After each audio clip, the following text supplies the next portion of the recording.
Interview జరుగుతున్నప్పుడు గొడవ అయితే స్టార్ట్ అయినప్పుడు ఆయన ఒక మాట అన్నారు ట్రంప్. ఏమని, మేమిచ్చే డబ్బులతోనే యుక్రెయిన్ రష్యా మీద యుద్ధం చేస్తోంది, మేము గనక ఫైనాన్షియల్ అసిస్టెన్స్ ఇవ్వకపోతే 3 రోజుల్లో ఉక్రెయిన్ని రష్యా ఆక్రమించుకునేది అని చెప్పారనమాట. ఈయన ట్రంప్ గారు క్యాంపెయిన్ టైంలో కూడా అదే చెప్పారు.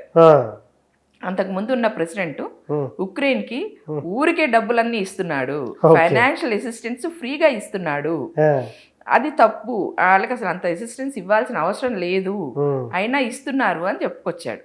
అంటే ఆయన ఉద్దేశం ఏంటి అంటే, ఈయనకు ముందున్న ప్రెసిడెంట్ ఎవరైతే ఉన్నాడో ఆయన ఇప్పుడు ఈయన తీసుకొచ్చే లాంటి ఒప్పందాన్ని ఆ రోజు ఆయన తీసుకొని వచ్చి ఫైనాన్షియల్ అసిస్టెన్స్ ఇచ్చినట్లయితే ఈ రోజు మళ్ళీ వీళ్ళిద్దరికి మీటింగ్ వచ్చేది కాదు, ఆల్రెడీ అక్కడ ఫ్యాక్టరీలు స్టార్ట్ అయ్యేవి, లాభాలు వచ్చేవి, పంచుకునేవాళ్ళు. ఆయన అలా చెయ్యకుండా